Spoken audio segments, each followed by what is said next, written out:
I know it's very early in the process, but when you have a bit of a rough day, what do you take away from what's real and what's just growing pain? Yeah, I think that's a great question. Obviously we're in our third day of install. This is their first time coming through in the fall with the red zone stuff. It always gets a little bit tighter down there, and so biggest thing is you don't waste any failure in an individual play. We got to go back and we're going to watch the tape with these guys this afternoon and clean up some of the intricate details of what we're asking them in the red zone. It does get very precise down there as far as the spacing, the timing of concepts, and that takes work. It takes us putting these plays in, and then across the board, us getting comfortable, both up front and then at the skill positions with what we're asking our guys to do. Like, what do you see as the next sort of developmental checkpoint for Caleb, just in terms of where he needs to go immediately to get over the next hurdle? Yeah, I think the biggest thing is we're training him pre-snap, just as far as his operation of the offense, and then his process is just it's an evolving thing that we're working through every day with every play, and every play is individual. He's got to really, he breaks the huddle. He's coming up to the line of scrimmage. Where do my eyes go? What do I need to be communicating to my teammates? And then, how am I going to process post snap as far as where I need to go with the ball? It looked like in that one period, you're kind of setting up pressure on him. Yeah. Is that looking for, hey, let's see if we can get the quick outlet, or let's practice on getting the ball? That's very intentional. That's trying to get our defensive pressures in against some of the stuff we're going to do offensively. We have contingency plans for what they are going to bring at us, and so the quarterback operating, getting the offense on the same page as far as checking plays, checking protections, things like that.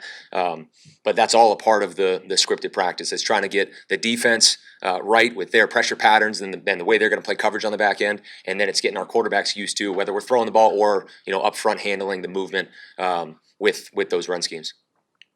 How have you seen Ozzie handle? I know it's just been a couple days, no pads, but coming back from summer break, how have you seen him handle things? I think he's really mature.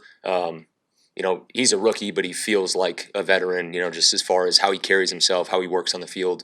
I know Dan and Kyle have been really pleased with him. And obviously that race over there on the left side is going to be one that we're excited to see, and iron sharpens iron, and the best one's going to come out.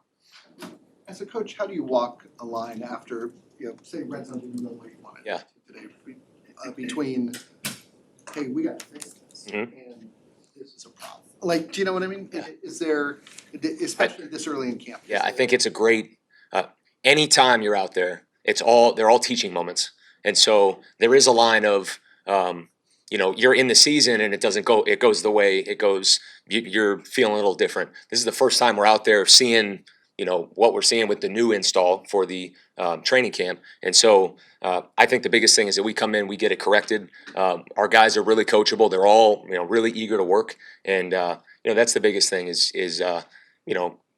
we're trying to be positive with our players. We're trying to ask them and be detailed and demanding about what we're going to ask them to do. And the biggest thing is there's a problem if you repeat mistakes. So the next time we run that play, if we make the same mistake, that's an issue. But the first time, we're kind of getting this thing rolling, all right, and we're going to come in and get it going.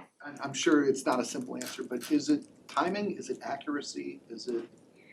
Yeah, I think it's hard to answer without having just seen the tape, because anytime you see it with the naked eye, you might have a perception of how something went.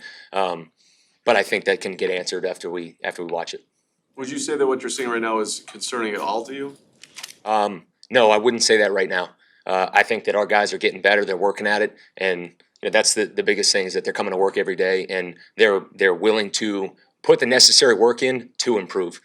This whole thing is a process, and for the next 6 weeks, we're going to get a ton of reps on all of these plays. We're going to try to master these things. The first time you guys did anything, you're not quite a master at it yet. It takes a little bit of work and progression to get there.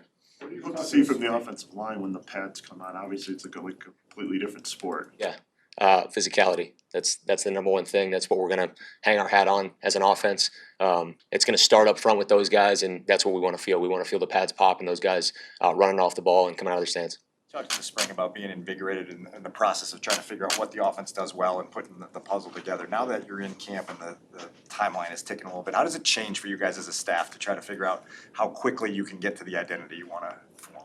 Yeah, I think it's being intentional about the plays that we're putting in. Early on in the spring, we wanted to give them a ton of volume with a bunch of different concepts, introduce them to the terminology and the language. Now it's kind of narrowing in on, specific players. All right, hey, this is DJ Moore. What do we want to do with him? How are we going to feed him the ball?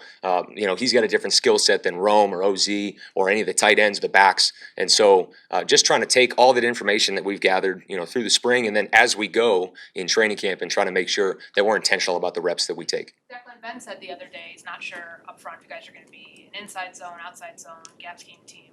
How much do you go off of when you guys are building what kind of run scheme you're going to be going off of his history in Detroit versus what these players and what you feel this team does well? I think that's always kind of a starting point as far as like where you begin the process. Our wide zone has looked good the last few days, and but I know that we have a lot more install to put in with the run schemes. It's not like we're introducing everything all at once, but we want to be multiple, have the ability to morph. But as we go, just being really critical about evaluating, these schemes. Is it something that fits us? And if it's not, then it'll get removed. But thus far, with what we've asked them to do, they've done a good job. Coach, we not seeing the completions as of yet from Caleb Williams. Where are you seeing on the field that he's improving day over day? So biggest thing is with the pre-snap process, feeding him a play call, him getting in the huddle, getting in and out, communicating what he needs to with his teammates. He's really working at it, and that's the biggest improvement I've seen. It's all the progression. We got to continue to get better. Post snap and all those things with his vision and where the ball needs to go. But that's the biggest thing. His ability to communicate to his teammates, his ability to get in and out of the huddle, and I think he's working at it. And Ben mentioned the other day about the 70% completion percentage being a benchmark, and he said that in practice there's not going to be, you have to hit 60%, 65 these days. How are you guys gauging though? We track everything, so we track all of it, and biggest thing is you track it and you give it to them. Hey, we're below our standard right now, and that information is really helpful because obviously it's one thing to say that, it's another thing to walk into the office or the quarterback meeting every day and hand them a sheet that says, hey, you're above or below championship standard, and so it's just something that we'll track throughout camp. Obviously, that's our benchmark, our goal. But that's the biggest thing is just we have to track all of it and make sure our players are aware of what we're going to ask of them.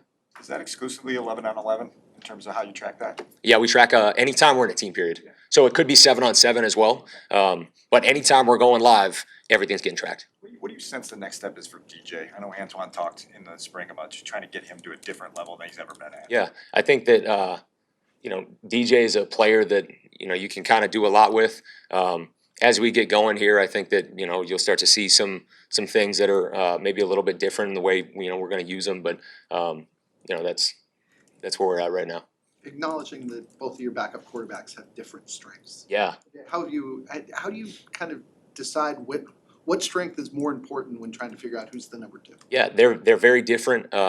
So that's a really good question because a lot of times your starter is a little bit different than your 2, and so if you ever got in a situation where you had to build the offense for the 2, the offense looks a little bit different, and that comes into building an offense that can morph. To your point, both players are really good operators. They can operate our scheme. We're trying to build it right now with Caleb in mind, and that's the first and foremost what we're trying to get done. But as far as the skill sets of either of those guys, we're comfortable with both of them handling what we're going to ask of them in training camp. Declan, to Pat's question, how would you describe Tyson and his comfort level? Tyson is no nonsense. He's businesslike. Football's really important to him. He's excellent in the position room, and out on the field, he's constantly communicating what he sees and where he needs to go with the football. Coming back, what the problems might be. He sees the game pretty clearly, and I think that's because he takes it really seriously and he studies. We know so much about Ben's attention to detail. What's kind of your role in helping guys on offense make sure that they are on those details, kind of a little bit of a conduit to that in terms of making sure, hey, yes, you need your splits, all those things. Like, what's your kind of role in that? I think we all are responsible to hold the line for the championship standard. And so, obviously, at times I'm in front of the room and I'm the one that's the vocal piece on that, especially when Ben's out of the room. That's got to be my role. But really, as a coaching staff across the board, we're all responsible to hold our guys accountable for, the standard we're going to ask. The action that you walk by is, the action that you accept, and that really becomes the new standard. And so we're not going to walk by anything. We're going to be intentional about making sure that we're correcting our guys. Declan, JP Richardson seems to be a guy that's maximizing his opportunity early. Yeah. What have you seen from him? I think JP is a guy that has come in here, been very intentional about learning the playbook. First thing is always, do you know what to do? And at that point in time, you kind of unlock your ability to show off your ability. He's done a really good job of coming in and learning it. He's an athletic guy. He has a little bit of a twitch to him in the route tree. And obviously, through the first 3 days, it's been fun to see. Awesome. Thank you. Good. Thank you, guys.